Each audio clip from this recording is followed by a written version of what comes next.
Gunung Merapi sambung karo Kraton Kidul dununge pas duluran. Merapi pas duluran Sipating Kewula titah alam loro alam pitu.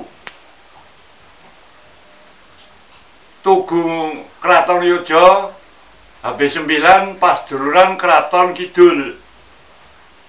Eyang Ratu Mas dumununge pas duluran Kraton Kidul, Kraton Yojo, Kraton Merapi. Kraton Merapi, Kraton Kidul pas dulurane Kraton Yojo.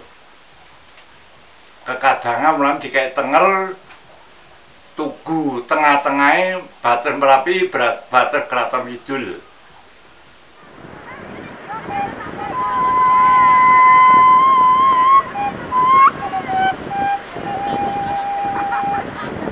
Jadi garis imajinasi ini ada dua versi ya. Satu versi zaman zaman Kerajaan Mataram. Jadi Panembahan Senopati ya. Itu antara Parangkusumo lurus Merapi. Jadi bukan Parangtritis ya, Parangkusumo lurus Merapi. Itu imajinasi pertama zaman Mataram. Tapi kalau zaman Kesultanan Yogyakarta, Tugu lurusnya ini tempat duduk raja ke selatan Panggung Harjo. Tahu Panggung Harjo Kerapiak itu ya, ada panggung. Nah, panggung itu fungsinya dulu untuk berburu hewan hijau. Jadi raja kalau berburu di daerah Panggung Harjo, karena dulu di situ kawasan hutan ya, untuk perburuan. Parangkusumo sekarang ya, tadi ada Parangtritis, sekarang Parangkusumo. Parang, kembali lagi, parang ini karang. Karang ini batu yang di pinggiran pantai, disebut karang atau parang. Dan dua batu tersebut di Parangkusumo itu di dalam campurnya ada dua batu bilang, yang satu di utara dan yang satu di selatan. Dua batu itu pernah dijadikan tempat duduk seorang raja penguasa keraton Laut Selatan, jadi kerajaan Laut Selatan yang disebut Kanjeng Ratu Kidul, dan calon raja. Karena apa? Di tanah Jawa ini dulu ada salah satu pemuda yang menginginkan menjadi raja, sehingga bertapa, mengadakan ritual di situ dengan cara bertapa. Tujuannya ingin menjadi raja di tanah Jawa ini.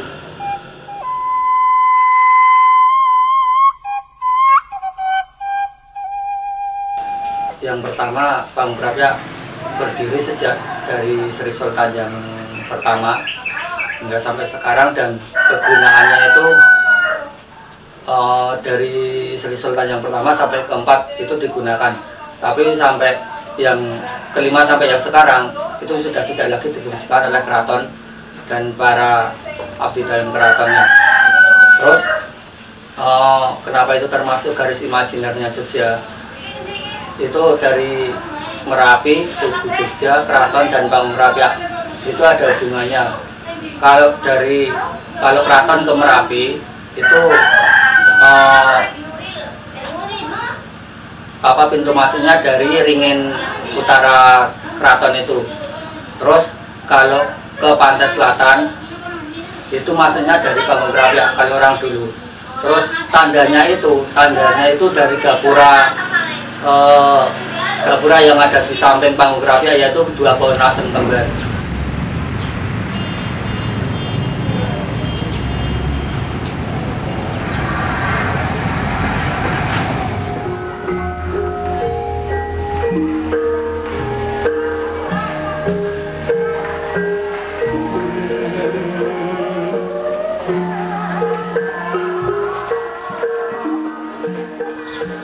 Oh, keraton. Seorang raja harus punya keraton atau tempat tinggal. Satu, berfungsi sebagai tempat tinggal. Kedua, berfungsi sebagai pusat pemerintahan. Ketiga, berfungsi sebagai pusat budaya.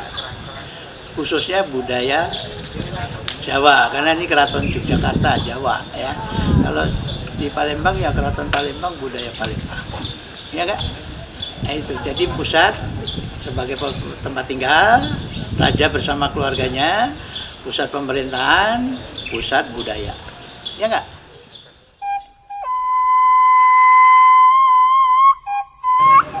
Tugu Golong Gilik perlu dijelaskan karena apa? Secara fisik kita lihat sekarang bukan Golong Gilik lagi, ya.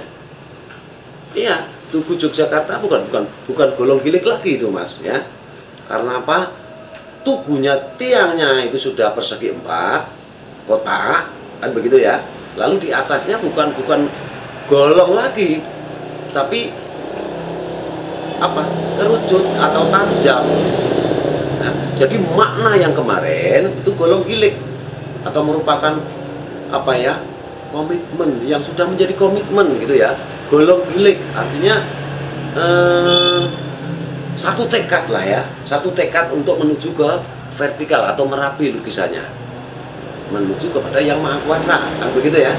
Nah, ini sekilas dan kasar arti makna dari garis imajiner atau benang merah antara Parangkusumo menuju Gunung Merapi melalui Krapyak, melalui Keraton, Golong Gilik, baru ke Merapi atau vertikal.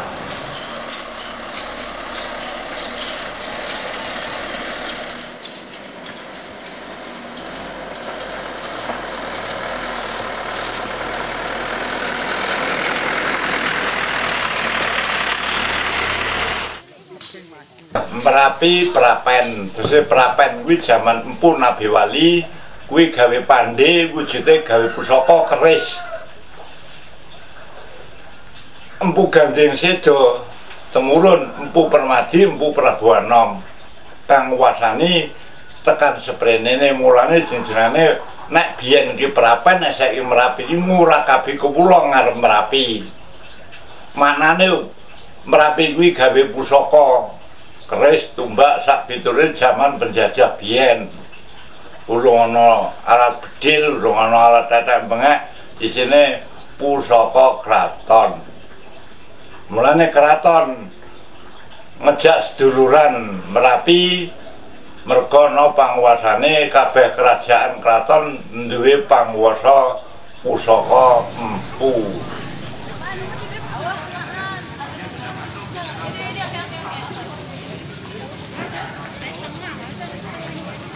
Memang ada salah satu adicara, ada, dan ini justru menjadi kalender tahunan yang disebut Labuan. Labuan ini resmi, yang disebut resmi, yang dimaksud resmi, ini yang mengadakan acara itu Sri Sultan sendiri.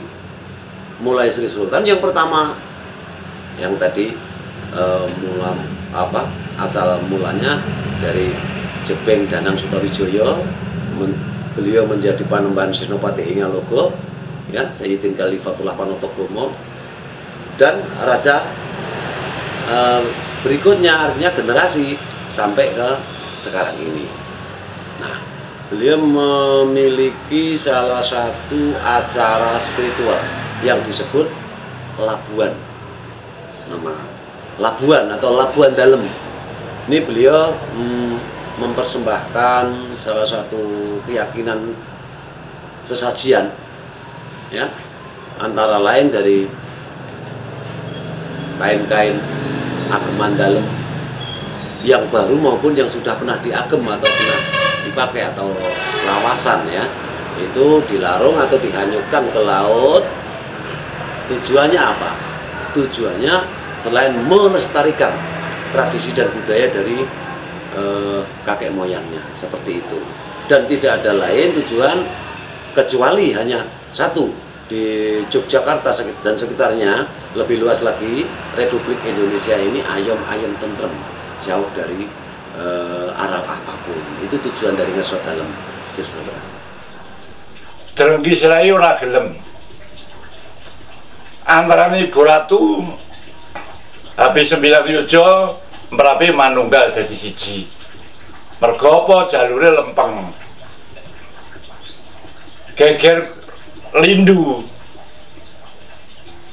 Sebab apa tekan Bantul masyarakat wis ora bekti karo leluhur, ora bekti karo Merapi, ora bekti karo Kraton Kidul dianani Lindhu Prahara. Iki engko banjir bandang sing calon gedhe engko.